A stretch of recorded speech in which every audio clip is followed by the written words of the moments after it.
We just wrapped up talking about what we know as of now as it pertains to the murder of Charlie Kirk, the prominent right-wing activist, which was utterly tragic and awful. Now I want to discuss some of the political responses.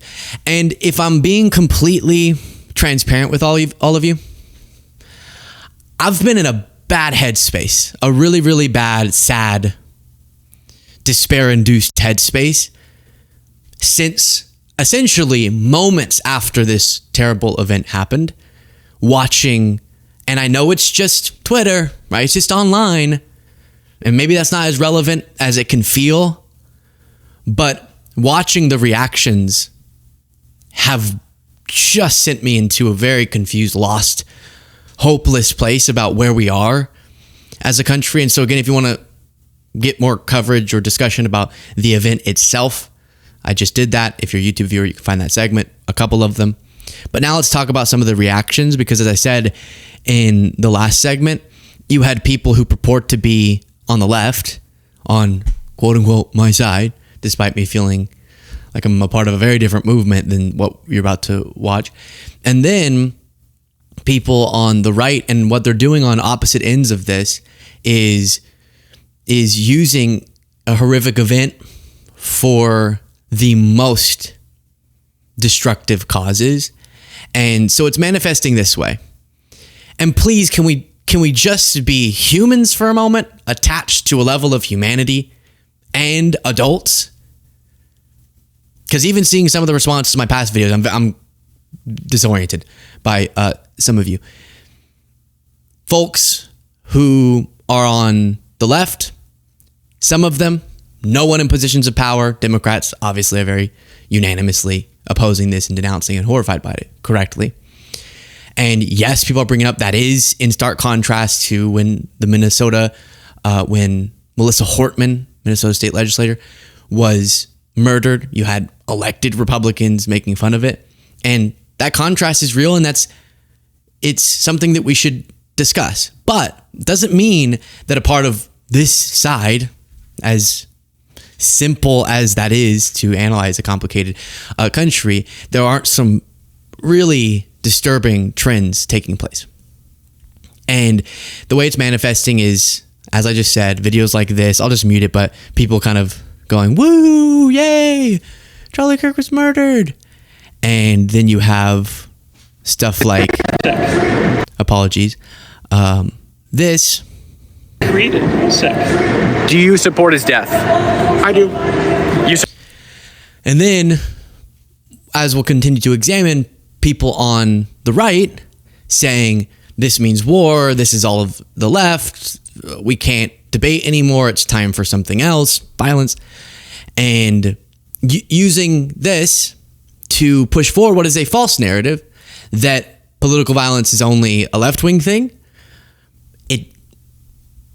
It just so happens it is more common in right-wing ideology-motivated murders, but that doesn't take away from the tragedy of this, and sparking even more violent ideas, which you would think everyone's inclination would be mine, which is, oh my gosh, how can we all collectively do the opposite of that?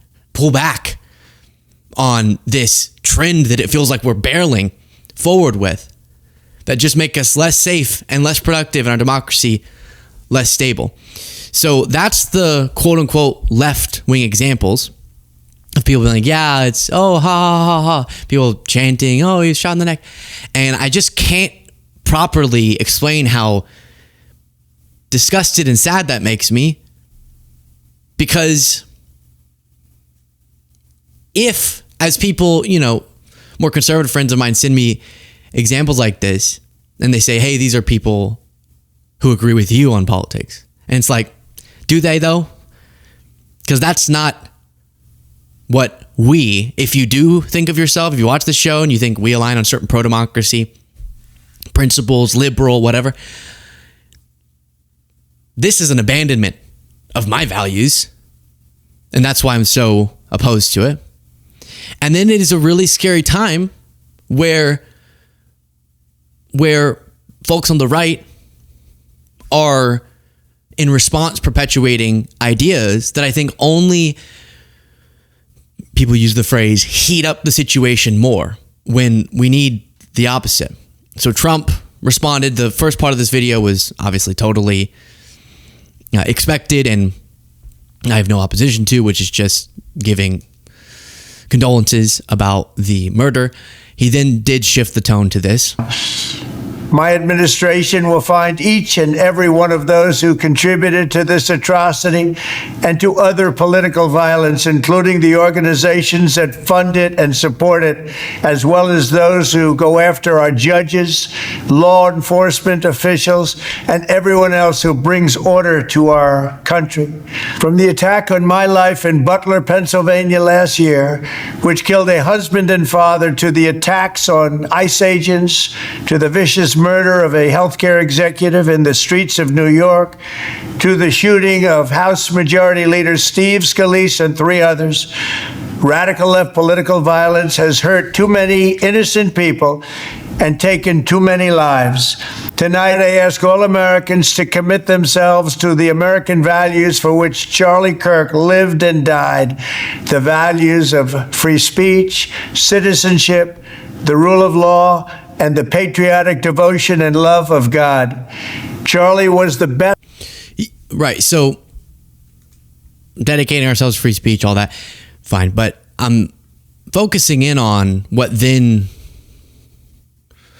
rippled out to a lot of right-wing voices, which is that political violence is a left-wing problem. And thus the left, and this is something you're going to hear, is a violent group, right? And what's really confusing is it is very, very likely, we are waiting on a full confirmation, but extremely, it's our assumption that someone who was maybe on the left or opposed to Charlie Kirk's politics is responsible for this. And that is terrible. And someone trying to assassinate Trump, terrible. The other examples he listed. But if we're serious about we're getting more violent in our politics, then to erase, as he did, the fact that we've also been experiencing violence targeted at liberal figures and left-wing figures, and that both of those examples, both sides that it's coming from, should be completely opposed, then we're only inflaming, or Trump's only inflaming, Alex Jones, etc., are only inflaming what is a very unsafe situation. So here's some examples of the "this is war" response. We're in a war. The left has been saying put a bullseye on Trump, a bullseye on his supporters. Charlie Kirk's a casualty of war. We're in this country. We are. They are at war with us. Whether we want to accept it or not, they are at war with us. What are we going to do about it? Right. So just to bring back this story,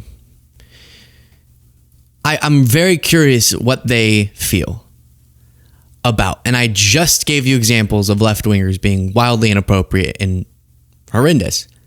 And so there are those examples, and to be disgusted by those is totally reasonable. But when they watched Melissa Hortman and her husband be murdered by someone who was self-identified as a Trump supporter, would they have found it an appropriate response for all of the prominent liberal figures to say, this is war, they are coming after all of us? I don't even want to show you some examples, but just flooding my feed was a bunch of right-wing accounts saying they want to kill all of you, they want to kill us, time for discussing is over. Like, let me show you. Debate time is over, Laura Loomer says in her message to the left. You ended it, meaning something else is justified. Or the Libs of TikTok post I showed you, this is war. There have been in recent memory so many examples of violence perpetuated, motivated by right-wing ideologies. And in many cases, it was met not just by random people online, but prominent Republicans with mockery.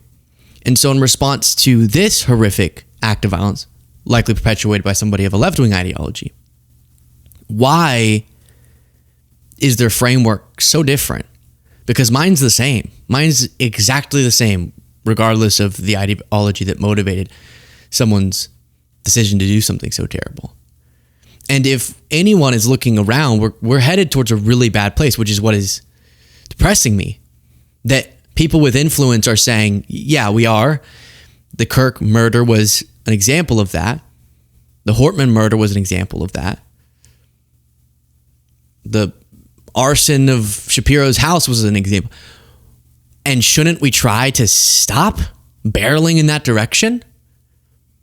No, there's people are seeing that on the left and the right and going, let's see how much more fuel we can put on this. Let's see how much more dangerous we can make things. And it is causing me to lose faith a little bit. Here was a Republican representative saying this. Well, what for us? Well, everything has changed. If we didn't know it already, there is no longer any middle ground. Some of the American left are undoubtedly well-meaning people, but their ideology is pure evil. They hate the good, the truth, and the beautiful, and embrace the evil, the false, and the ugly. And they literally will kill those with whom they disagree, just as their predecessor leftists, Marx and Stalin and Lenin and Pol Pot and Fidel. Yeah, so, I mean, I don't know how people, I guess they don't care, but I don't know how people don't see how dangerous it is to say that when a deranged person does something in the name of an ideology, that then that justifies you characterizing a whole side as supportive of that, or a whole, people have been saying the Democratic, I think demonic Democrats is trending or something, that the Democratic Party stands for this when not a single elected Democrat has had anything other than disgusted thoughts about this, that you're telling your followers that all of the people they disagree with are wanting to kill them. And again, if that sounds like, yeah, well, it is because XYZ reason in the wake of this, then please apply that, and we'll just, for the sake of simplicity, keep reflecting on what was totally unimportant to prominent Republican voices when a Democrat in Minnesota was murdered at her home. Is it appropriate to say this proves that all of MAGA is evil? That anyone who is on the right, maybe some of them are well-meaning people, but all of them want to kill you? No. Because then if I were to have said that afterwards, then I would have been telling my audience, essentially, if you're up against a movement that wants to kill you, then violence against them is justified. If you're saying the person, Vance, I think was Bolter, was his name, who showed up in a mask and had a kill list of a bunch of Democrats and ended up killing one and her husband and shooting another one, that is everyone you disagree with. Well, if Vance Bolter walked in this room right now, what would I do to him? Out of fear. And so if you're saying everyone is him, then you're almost explicitly encouraging violence against the right. So then it's the same thing here. If you can't acknowledge that disturbed, horrible, horrible people will be radicalized and then will latch on to an ideology, and we should all be constantly exploring how our advocacy for an ideology, especially if you feel like there's any overlap with a deranged person's ideology and yours of a political nature, how we can be mindful about how we speak about politics to minimize the radicalization. Of course, that's why I work so hard to make sure my rhetoric isn't radicalizing. But it is wildly immoral, and I see it as profoundly disrespecting of the moment to just get right back to throwing violent, divisive fuel on the fire. Michael Flynn said the assassination attempts are only happening in one direction, just saying. And I it's so uncomfortable. I said this before we started recording to Jaden. Covering this it's so uncomfortable because I think the human response is, let's just discuss the tragedy of the story as we did in the first segment. And let's just be clear that everyone, right, doesn't want this to be the country that we're living in. But then claims like that start swirling, and it needs to be addressed. And I don't need to make the whole point, but you can show this graphic, Jaden. All I need to say in this sensitive moment is there's lots of examples of right-wing political violence. It happens to be more common in the United States. That doesn't take away at all from how bad what just happened was. But don't be running around making false claims, convincing your followers that the left is an inherently violent group of people. When number one, statistically, that's just not true. But it also seeks to inflame. It's the same reason, my fear about that is the same reason I think these left-wingers are disgusting. Support his death? Fuck Charlie Kirk. You support Charlie Kirk being killed? Yes, I do. On the day he died, you're here at a vigil.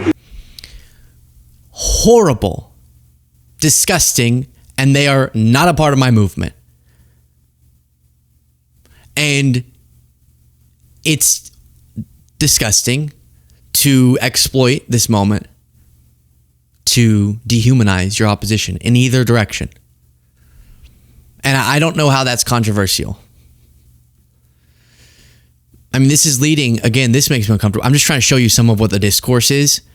This is leading to people posting different examples of debunking that idea that it's only happening in one direction.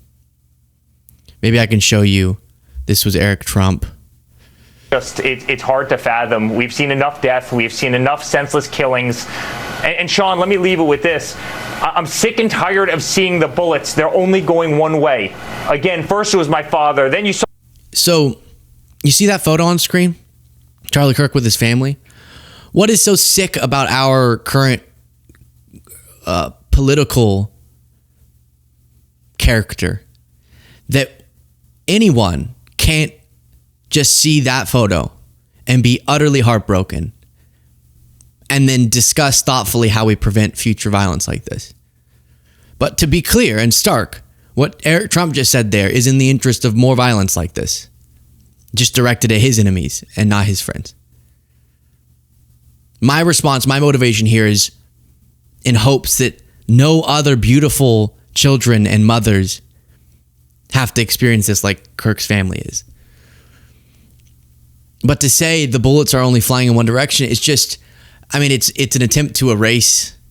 And so that's what these different responses have been, like Mehdi Hassan posting lists of recent political violence against liberals by right-wingers. But now we're just right back to it, you know? We're just right back to, well, you are the completely violent one. Well, you are. And there are stats and there is a disparity there that does not support the idea that Eric Trump just perpetuated. But even that debate just proves we have zip as a people. Maybe some of us, I hope a lot of you, but a lot of the prominent voices, we're just not at all interested in learning anything. And that's heartbreaking. It really is. I mean, to have extremists on one side saying, yay, and extremists on the other saying, this is war, all of the members of the left want you dead. I get that that's not everyone. There's lots of more moderate voices in between. And every person in position of power in the Democratic Party has been clear on this. But doesn't mean those voices online don't mean something. They do. And so I guess all we can do is handle ourselves correctly. That is the coverage of Charlie Kirk's murder. We'll have more on it, I'm sure. And after we come back from we're going to break, but it'll be instant for our full show viewers. We'll try to bring some more positive energy to today.